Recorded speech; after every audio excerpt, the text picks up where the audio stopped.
Everyone complicates self-improvement, but I found these three actionable habits that you can do every single day if you truly want to see progress in your mind, in your life, and in your work. And this is coming from somebody who's been on their self-improvement journey for over 3 years. I've tried it all the different habits, and I found these three consistently, mainly around self-improvement, to give me the most edge and advantage in my life. And the first one is meditation. Now, you might be thinking meditation, okay, so what, I'm gonna be doing yoga with a bunch of older moms on a outside on the grass doing some random stretches. No, that's not what meditation is. Well, that might be a form of meditation, but the one that I do and I found the most benefit from is mindfulness meditation, which is a form of meditation where you sit still and you use your senses like your eyes, ears, smell, touch, and your hearing to focus your mind on the present moment, what's going on around you. The goal of this mindfulness meditation is to get yourself to focus on stuff outside of your brain and eliminate the process of your brain randomly bringing thoughts up to your mind and going through the loop of thinking thought after thought after thought. If you can look back, I'm sure you can remember times where you've just sat, thought about something, and then out of nowhere, you got distracted of another sidetrack thought, and 5 minutes, 10 minutes down the line, you're thinking of something completely different that wasn't related at all to what you're originally doing or thinking. And what mindfulness meditation does is allow you to get control of your brain, almost like a muscle that you strengthen to gain that ability to focus and control what your mind thinks about, or at least learn how to react on the random thoughts that your mind throws at you, so you can really take control of what you think. So if you have a problem with like overthinking and just feeling anxious and allowing your thoughts to take control over you, you should definitely practice this. And the way I recommend to practice this is to sit in your room or somewhere private or it can be outdoors, but somewhere that's kind of separated from the public. You don't really have that much noise. You don't really see people. There's not people, nobody's bothering you. You're in kind of a secluded area. It can be inside your house, outside your house. You're just going to sit there, and can be on the floor, can be on a bed, can be on a chair. You're just going to sit there, close your eyes, and start to use your senses, like your hearing, your touch, your sense of smell, maybe not your sense of taste, but you can use breath work, very helpful in this situation, to kind of focus your mind on the present moment, like your surroundings, what's around you. And the goal of this is to practice getting yourself out of your head as much as possible by focusing on your surroundings. Now, you might think, isn't this kind of stupid? I can easily do this. I want you guys to genuinely give this a shot. Try to go and sit down somewhere away from people and focus on the surroundings. Don't move. Close your eyes. Don't move. Don't like lie down. Don't change your position. Put your phone away. Close your eyes. Or put a timer for 10 minutes, 10, 15 minutes. And try to focus on your surroundings. I want you to pay attention to how many times your brain will randomly bring up a thought or a specific situation that happened or a random topic throughout this entire period. The average person who just starts meditation usually gets a random thought every like 5 to 7 seconds, maybe even shorter. But when I first started, a random thought popped up into my head like every 5 seconds. And I thought like, oh my God, I'm actually really bad at this. Or am I just doing this wrong? And when I start to do this longer, I start to realize the more I try to shift my focus back to the present moment, which is where your goal should be. Every time you get a random thought while you're trying to focus your senses on the surroundings, you should try and immediately shift your focus back to your surroundings by using your senses again. So let's say I'm sitting down and I'm paying attention to what I can hear. I hear sounds of birds chirping. I can kind of feel the wind on my body. And then after about like 7 seconds, my brain starts to think of what I ate yesterday and how the food was like really good. Like that, when that happens, you just want to be like, oh, nope, I caught you. Bring my senses back to the present moment. Focus back on what you can hear, what you can smell, what you can touch. Maybe your legs are like touching up on the ground or the blanket on your bed if you're lying down on or sitting on your bed. You leverage those senses to bring yourself back to the present moment. You want to think of this like you're training your brain as if it's a muscle and you're working it out like it's at the gym. You doing a meditation, it's like doing bicep curls for your brain. And over time, the more bicep curls you're doing for your brain by shifting the focus back to the present moment, after a random thought pops up, you're strengthening your ability to take control of your thoughts and focus on certain things, focus on what you want to focus on for longer periods of time.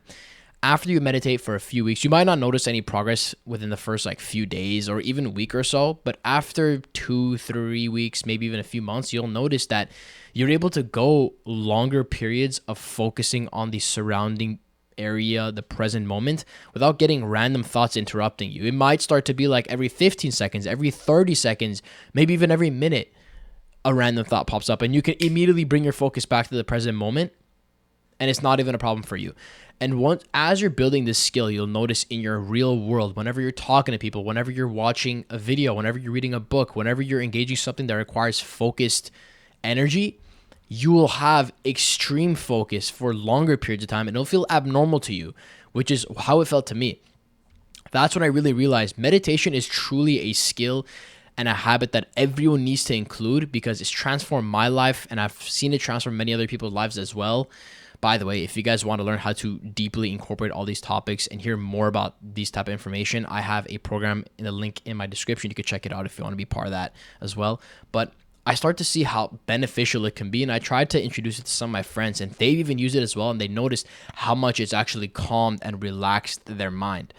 So I like to do this usually at night, but sometimes I've tried it in the morning as well. I do get lazy and skip out on in the mornings. I just jump out of bed and get straight to like literally starting up my morning. But taking that extra 5-10 minutes to just sit and pause and focus your senses on the surroundings, allow you to have that peace and focus for the rest of your day towards what you want to work on, because you're not in a rushed mindset. You're not in a rushed state of mind, so you can now go about your day. You know what you need to work on. Your mind isn't cluttered from the social media that normal people go deal with whenever they wake up first thing in the morning. So take that as your advantage. It will give you a huge advantage for your day. Now, the second kind of self-improvement habit that I think has noticeably improved my ability to have mental clarity and focus as well on the present moment and what my goals are and the actionable things I need to work on is journaling. You guys might have heard journaling before, but I think there are two main types of journaling. This is how I'd summarize journaling from a reflection self-improvement standpoint. The two types are gratitude and deep journaling. Gratitude journaling consists of you pretty much reflecting, writing down, and journaling, by the way, is usually done by pen and paper. That's how I would recommend it, just because there's a lot of advantage doing it pen and paper, like making yourself slow down your thoughts to a pace that you can literally write out. Because think about how fast our brains think. If you were to try to write out every single thought, it would be nearly impossible. The speed that we can write clearly and make sense out of our writing is nowhere near as fast as how fast our brains think. Like right now, I'm literally speaking fast and my brain's thinking faster than the words can come out of my mouth, which is causing me to stutter. So imagine me trying to write this out letter by letter. This is another skill that journaling teaches as well, because it causes you journaling by hand through pen and paper and forces your brain to slow down, process the information, gain that sense of emotional and control over your thought process, which you also gain from your meditation as well by being able to focus on your thoughts. So you can think of these kind of habits as like stacking habits. When you journal and reflect on yourself, for example, in the gratitude formation, you're going to write down on pen and paper. For example, let's say it's the first thing in the morning, you get up, you get a piece of paper out, you get your pen, and you're writing down 5 things that you're grateful for. 5 things you're grateful for. It can be anything. I'm grateful that my parents have this home for me, to have a roof over my head. I'm grateful that I can get up every morning, drink clean water, or eat healthy food, organic, non-processed, whole natural foods, or even any food at all. I'm grateful for the fast internet I have, or the good computer I have to play video games on, whatever it may be, anything. But I just gave a few examples. Those are some things that I'm commonly like grateful for, like maybe not the video games so much every day because I don't play that many video games, but the aspect of having a roof over my head, clean water, clean food, having supportive parents, people who care about me, people who love me, having all these privileges. And whenever you start your day off with this gratitude mindset, you put yourself in a position where you're constantly thinking about the positive in things. Because what happens when you say that, oh, I'm grateful for this, I'm grateful for this, I'm grateful for this, you start to build appreciation for the things around you. And actually look for the good in things, and you're not so focused in having a negative mindset, which can make it so your productivity is a lot worse because you're not really aware of how to improve yourself and how to do the best work necessary to progress yourself, because you're worried about everything else, because nothing good comes out of a negative mindset. One quote I've heard a lot often, especially on social media, that has stuck with me is your personality crafts your personal reality. Now, I don't think I said it exactly how it's said, but it's a paraphrased version of it. Your personality, what you think, crafts your personal reality, crafts your life around you. Whatever you think is how you're going to approach the reality around you. And that reality around you is also going to affect how you live your life. So if you want to live a good, positive, energetic life, make sure you think that exact way. And by journaling and being grateful every single morning and writing down, reflecting, like on pen and paper, what you're grateful for. Now, some mornings I don't do that. I like slack off. I even get lazy and I just like reflect mentally by just saying to my head or talking out loud, like, okay, I'm grateful for this.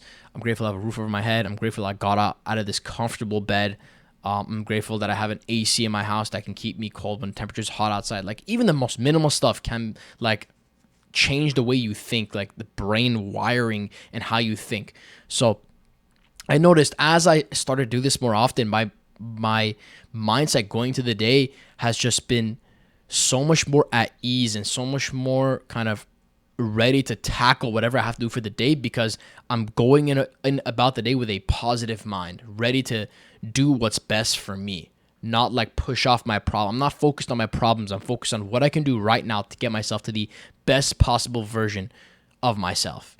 And combining this with the meditation and the gratitude journaling, and the next type of journaling, which I want to talk about, is deep journaling. It sets you so far ahead self-improvement wise, which also affects how much money you make, how your relationships are, how your relationship is with yourself, and everything else in your life. So focus on these habits.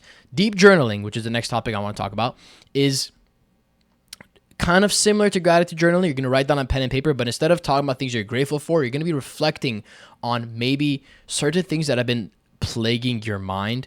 Maybe you have a certain thought or certain situation that you've been thinking back on, or something that's going to happen in the future that is constantly popping up in your mind throughout your day as you're doing certain things or talking to certain people or engaging in certain activities. Your brain starts to think of this one event or one situation or one thought or feeling that you've had or you're going to have, and you can't just get it out of your mind. It's constantly like popping back in your mind, and you're trying to think of different ways to tackle it and different solutions for it. Maybe it's a problem, and the best way to combat this, I found, to relieve this kind of continuous thought process of this and solve this issue, is through deep journaling. Now, how are you going to deep journal so you get rid of this problem and you master this situation with your mind?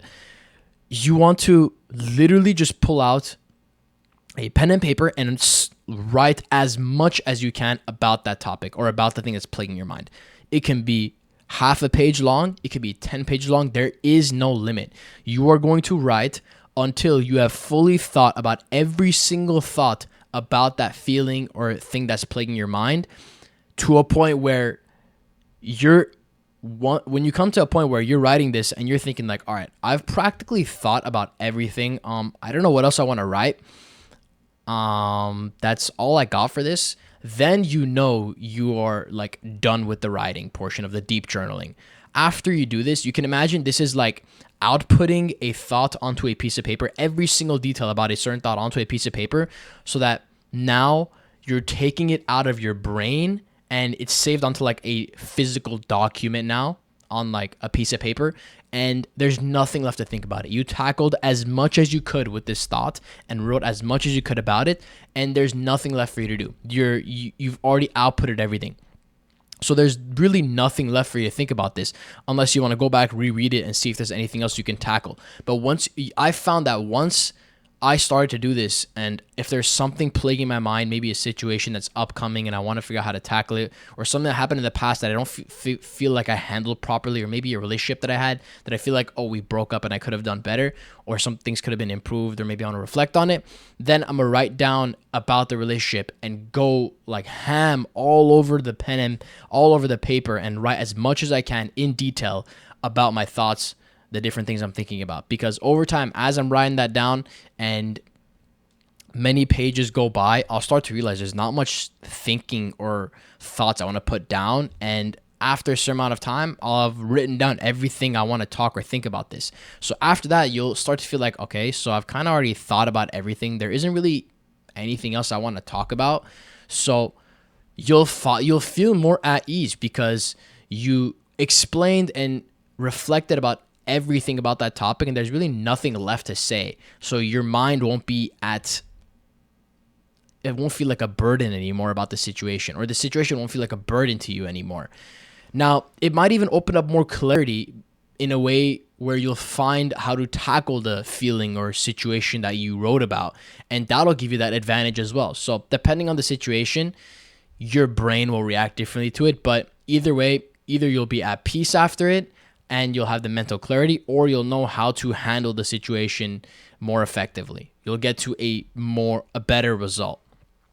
Now, combining those two tactics, those two types of journaling have been like the most progress I've seen in terms of reflection and kind of getting that mental clarity. Gratitude, teaching myself to be appreciative of what I have today, and entering the day with a positive mindset. I like to do this in the morning. You can do it at night, but I recommend the morning because it sets the mood up for the day of just positive mind, work towards the best version of myself, and do things that are going to benefit me and the people around me and my life and the lives of people around me and the ones I care about as well. And deep journaling, I usually do that at night because I found that at night, I tend to be more in my thoughts and kind of in my feelings. I can tap into that a little bit more. So I found doing this deep journaling at night, writing down before I go to bed, helps me kind of get all that out of my head so I can also go to sleep easier as well. I found that it helps with that too, because I'm not really left with thinking anymore about my day or whatever, because I practically wrote down everything I thought about. So helps with sleep as well. That's anecdotal. I don't know if that's like proven scientifically, but that's anecdotal from my experience. Now, the third kind of point I want to bring up besides meditation and journaling is praying. Now, I don't know if you're religious or not. Personally, I've been building my relationship with God as well as a Christian. And I feel like ever since I've built this relationship with God and talking to him every single night and praying, I felt a lot more at peace in just trusting overall a higher power that has more control over the situation than me. Because before this, I felt like I had full control of the situation and that everything is as a result of what I control and what I do and all my actions. And that caused me to have a lot of stress and a lot of anxiety in thinking that like, what if this doesn't work out? What if my life doesn't end up being this way? What if this? What if that? But when I leave these extremely difficult questions answered to a higher power like God or whatever religion or higher power you believe in, it kind of relieves a little bit of stress from my shoulders, relieves a lot of like weight from my shoulders, and allows me to go about my life knowing that there is a higher power, for example, God in my situation, that has control and knows things and understands my life in a way that I will never be able to understand. And he has a plan that's out there set for me to become the best version of myself that I might not know exactly what the plan will look like. I might think I know. I might think I'm supposed to do one thing, but what I'll realize is I'm never going to know what his exact plan is. But what I can do is to be the best Christ-following person I can be, and that's going to allow me to follow his plan and his steps that he set out for me the best of my ability. So there's going to be situations where I feel like I don't know what's going on. I don't know whether or not like this is good or bad, but trusting this higher power, trusting God that he has this plan for me long term, that whatever I'm going through right now, especially if it's a setback, it's meant to build that character that I need to build, the character development that I need to build to get me to that next level, closer to that best version of myself. Having that trust relieves so much more stress off my shoulders. And I want you guys to also give that a shot out. Even if you're not religious, you don't believe in God, kind of put your trust into something else besides yourself. Now, yes, it also it doesn't mean like you can go sit around in bed, play video games, do whatever you want, and expect progress to just happen. You have to take action. And another kind of quote that I've heard as well that I think is really helpful is grind like it all depends on you and pray like it all depends on God. When I have this mindset, it really opened my eyes. It's like, don't just trust that God will row the boat for you and steer. Trust that God will steer you in the direction, but you have to row. If you sit there and just watch and let God steer, you're not going to move anywhere. You're going to be in the same situation. Maybe you'll let the waves take you somewhere, but it won't be where you're supposed to go. But if you actually row in the direction that God's taking you, then you'll actually make actionable progress, and it won't be linear. You'll feel like some days are going to be like the worst days you've ever had, and some days are going to feel like the best days you've ever had. But over time, over the years, your progress is going to compound. So just following this higher power and being like, I'm personally like going towards Christianity, and I feel like it teaches a lot about the right way to approach life and its challenges and how to approach life with the right mindset. And it's helped me out a lot, and I would recommend it to anyone. Try it out. Learn about Christianity. Learn about how to follow God or some sort of higher power, and it's gonna transform your life. Okay, so those are like the 3 top main things that I believe are going to transform any person's life within the self-improvement space. Like the 3 habits you need to engage in every single day to really transform your life. But I want to kind of toss in a bonus here, which is learn to just do the thing. Just do the thing.